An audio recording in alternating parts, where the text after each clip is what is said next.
Just a quick question on the moving back to the affordable housing credit and all that sort of thing.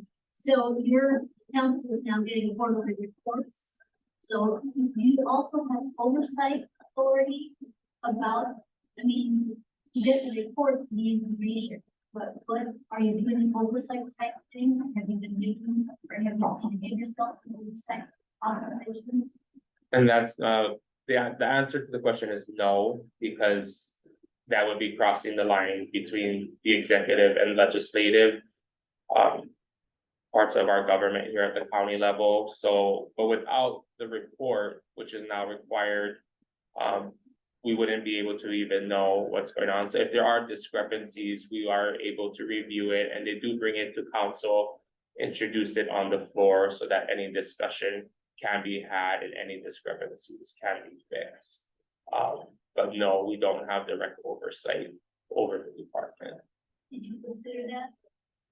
Like I said, no, that the Office of Housing and Community Development falls under the purview of the managing director and the mayor's administration. We cannot, it would be unlawful for us to take over. So you'd have to change the structure of the council or the structure of the administration, the structure of the council, in order to give yourself oversight. Yes, but that wouldn't be a possibility, because it would be an overreach of the legislative body into the executive branch's authority. Aren't you referring to separation of powers? Yes. All right. Questions? Sorry, Bill 82. Irvine, online, the question. The question was regarding Bill 82, which is before the council right now, and this is a bill introduced by Councilmember Hawaiʻi Kleinfelder for Upper Puna. And it's a bill that allows for repairs and construction on non-dedicated private roadways in the county. So whether it is, obviously Councilmember Hawaiʻi Kleinfelder has a lot of those types of roads in District 5 out in in Maukapuna, but here on this side, I have just a couple in my district, but if the road is not dedicated to the county DPW workers are not going to go be fixing anything or repainting lines or putting signs up. So this bill allows a format by which the neighborhood and the properties that border a road can come to the council and to the department to request that repairs be made to these types of roads. If not, it's up to the homeowners association, if one exists, or the private landowners themselves to have to fix these roads. So this is something that's before the council right now. There's folks in support, obviously those who live on those roads that don't have any type of government support for those roads. But it's kind of just an interesting conversation right now on how we're gonna roll it out, because the bill is very prescriptive as to the steps that landowners or homeowners associations would have to take, and making sure that we're in compliance, that we're not, there's even discussion for me. I don't have very many of these roads, but the bill currently doesn't allow for striping of roads or installations of signs, where I have roads in my district that are paved. There's nothing wrong with the pavement, but 30 years ago, the subdivision developer never did complete the dedication of the roads to the county. Since that time, the pavement's still okay, but there's no paint, stripes on the road. There's no signage, signs have gotten knocked over. And that's, when we pass legislation, we want it to be to the benefit of all. And in the cases where they're going to be paving or doing construction on some of these roads, in Puna or in Ka'u or in Kohala, if you're going to paint it, if you're going to pave it, you're most likely going to have to paint it. So I've been advocating for just having painting and signage be installed without the need for full pavement as well. But it'll be interesting to see the direction. 3 of us were gone this week in Japan. Hawaiian Airlines restarted their Kona nonstop to Haneda route on Sunday. So myself, Councilmember Evans and Councilmember Villegas, along with the mayor and some of our state legislators were in Japan, working with and meeting with tourism folks there. The return from Japan has been slow for tourism. So figuring out, based on the experience and feedback that Japanese tourists are giving to their travel agencies, what we can do here on island. So we kind of missed this last week's discussion regarding Bill 82 at the council, but it'll have one more reading and we'll be taking it up, I believe 2 weeks here in Kona. And testimony should be there before the 13th. Yes, yes. And while we're on that note, just regarding testimony or questions about bills or resolutions that come before the council, I always recommend reaching out to your council member because, they'll be the most familiar with any issues from the district you reside in.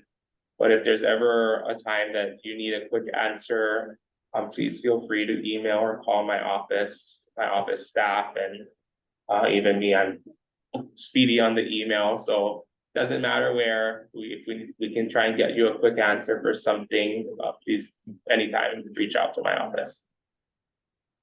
Hi, could I jump in? This is Michelle online, and I think Sue, did you have a question? And did anyone online have any questions? Sue Irvine. Oh, Sue, you have to unmute. And if others have a question, please raise your hand online so we can. Oh, Sue and then Deborah. Okay. I wanted to say thank you for at least acknowledging this Bill 82. I don't know the details of that bill, but I do know that our subdivisions are having great problems with their governance.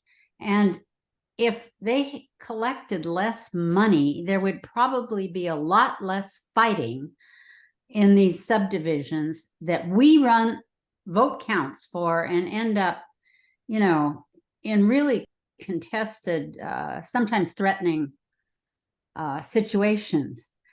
And the other thing I wanted to say is thank you for following up on the credits for affordable housing. That was a problem that was mentioned in Environment Hawaii 3 years before it blew up with the criminals here in our county government. And it does need follow-up and it needs to be cleaned up. Definitely, yes. Pat was onto something and was helpful in providing some of the research that she had been conducting for her articles as I was preparing the resolution for an audit of the office. So it was very helpful to work with her. Any other questions online? Deborah Winter, did you have a question? Could I just express my gratitude for the bill that you worked on regarding sunscreens? My friends and I do a lot of snorkeling, and we have tried to teach people about sunscreens, and to just have a legislation act on it be so clear and so helpful. I'm just really grateful. Thank you. Mahalo, Deborah. No, and that was part of the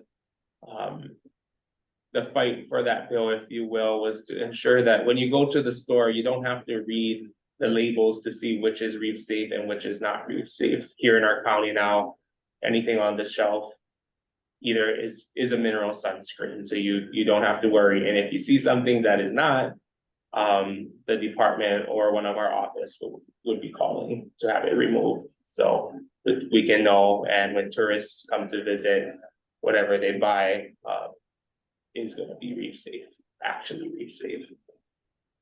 Fantastic. Can't read those labels anyway, so thank you.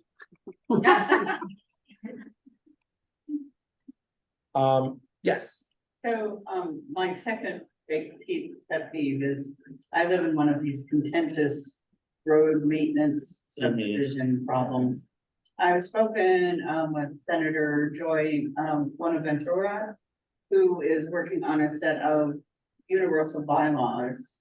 And I don't know where does the county have any involvement with that? Are you coordinating with that? I'm not aware of that legislation. It's designed to provide a level playing field. So if you do take your owner association to court, if it comes to that, then everybody's operating from the same set of bylaws. My concern with that is that road maintenance needs and bylaws are different than HOA needs and bylaws. So there actually needs to be two. We've had terrible problems, our road maintenance since 2019 has taken in close to $2 million and we have nothing to show. And we have no money in the bank. We have a pile of equipment that they don't know how to use. Our board is no motion, no vote. All of a sudden, new equipment shows up. And we've talked on we're a Hawaiian domestic nonprofit.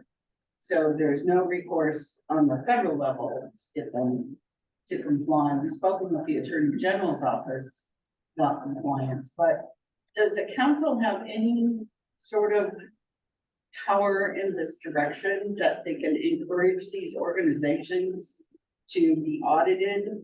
They voted in 2004 not to have an audit, and they've been true to their word. So we've not been audited.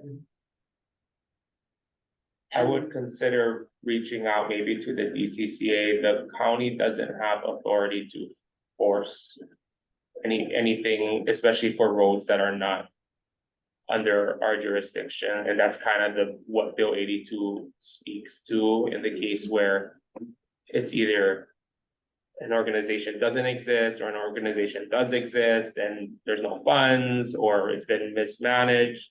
If enough property owners come forth, then the county can go and make those repairs. But I don't have an answer.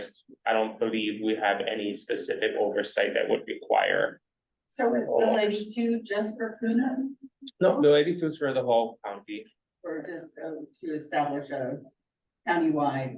Yeah, for all non-dedicated private roads, yes. Anything that is not the state or the counties right now, that multiple people will use and there's not a way or funding to take care of repairs, Bill 82 covers that. Okay, so now I understand what you were saying about signage and striping because that's part of that. Yeah, and I mean that from the Department of Public Works standpoint, if they were to go and fix a road, let's say in Ocean View, and pave a road, and they had stripes or there was some type of striping on the road, they would replace the striping. But as the bill is written now, if all I'm asking for is for them to come and paint the road, the answer would be no. And by paving, do you mean asphalt? Could be asphalt, Or up to the chip seal? I believe it would be asphalt or whatever the most cost-effective, long-lasting material that Yes. DPW would select, yes. Asphalt, we have portions, the county gave us a grant to asphalt. It has something to do with grade. And so we have a chip seal and then we have these stretches of asphalt, more chip seal. But the bottom line is the asphalt's been there for 30 years, I think.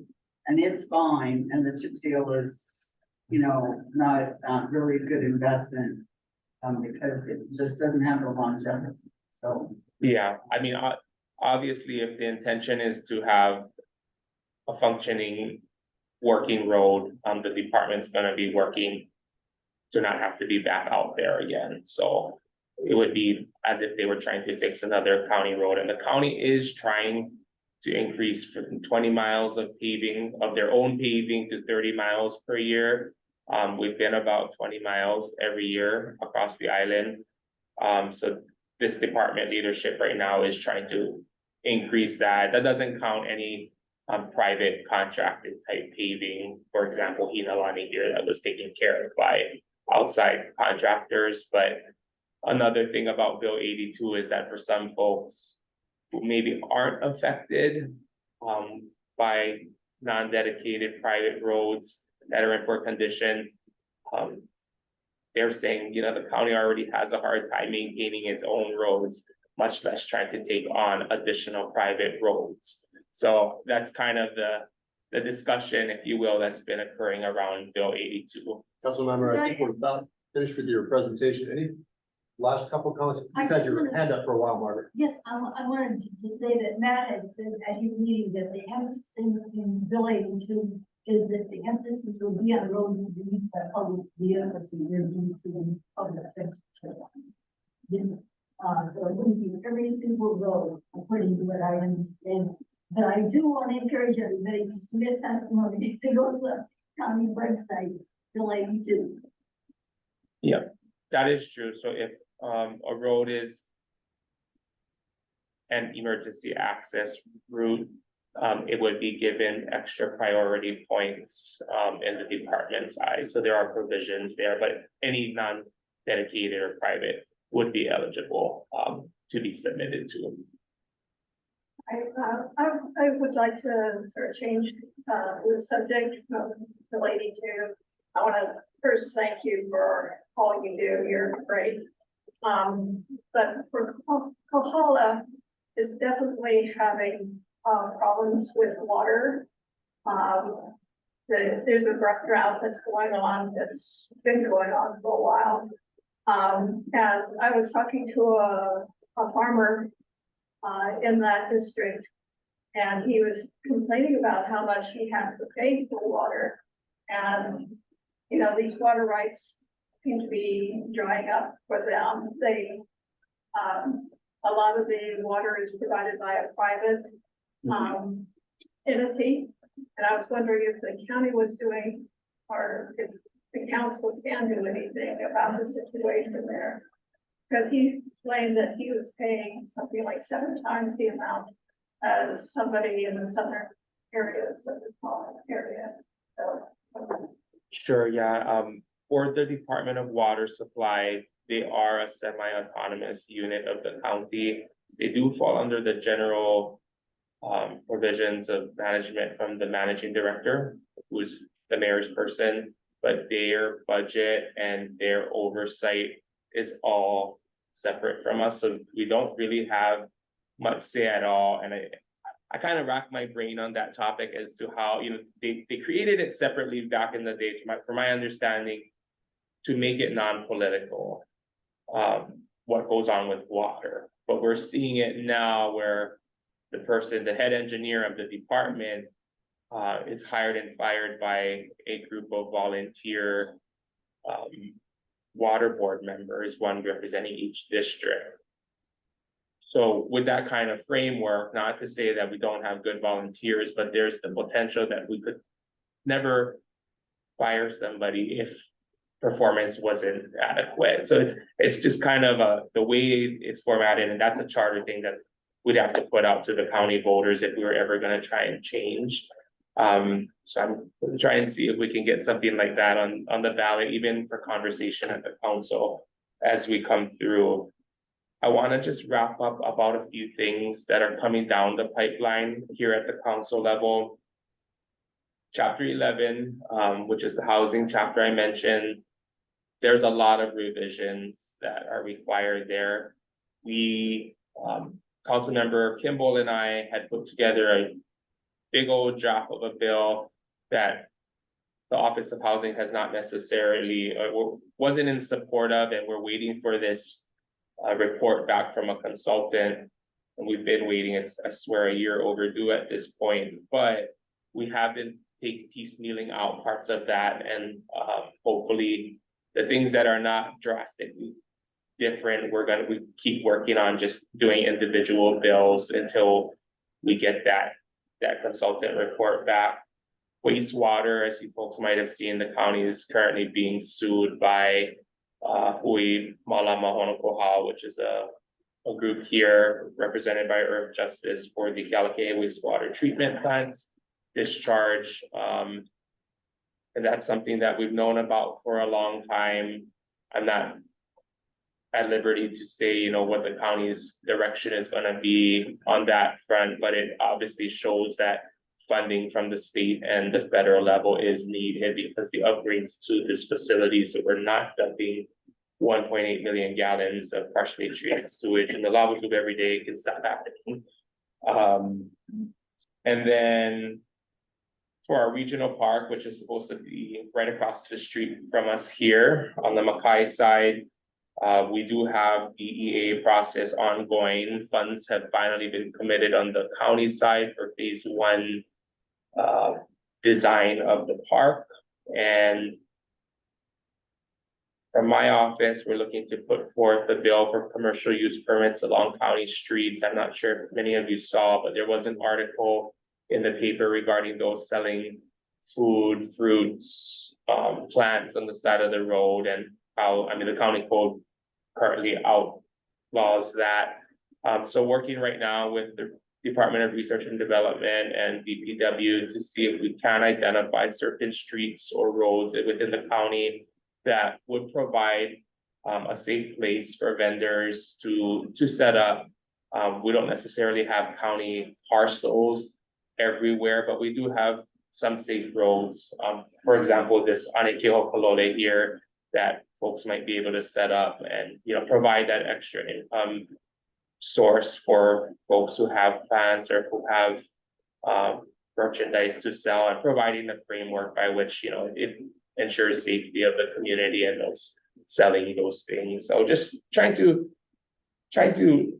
provide an avenue for something, and for the people who have no avenue right now, because it's just a straight ban on those types of activities. The Environmental Management Commission is working on some draft policies regarding recycling and solid waste management that we're looking forward to receiving in the near future, and figuring out how we can even work with the legislature on diversion, or even reducing, you know, what type of packaging comes into Hawaii to begin with.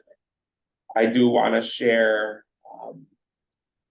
I know it's a priority for you folks, that we do have a youth commission here at the county now that was recently established. It was actually established via a charter amendment at the last election.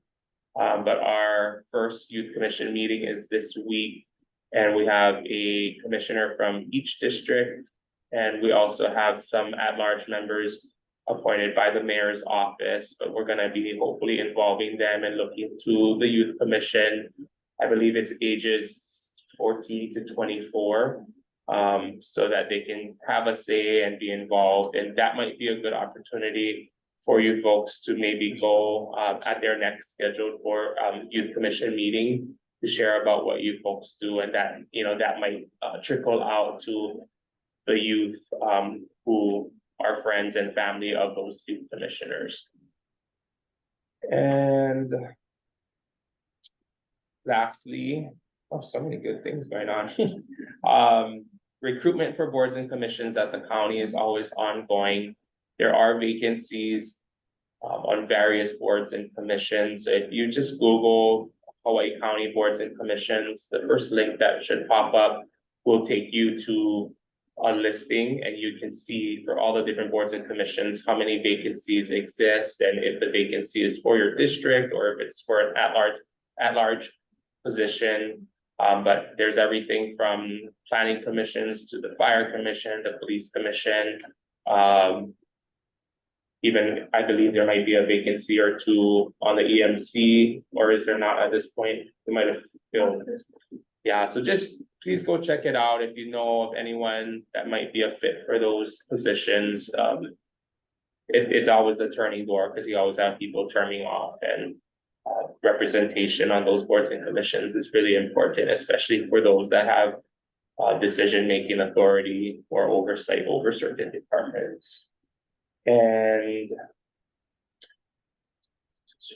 I will say this, I'm sure many of you have seen that the Salary Commission has taken up the matter of the salaries for elected and appointed positions. So that's all of us on the council, the mayor, and any of the department heads. So fire chief, police chief, planning director, They'll be taking up the matter in a public hearing, I believe, either this week or next, with one more scheduled meeting for final vote on that matter.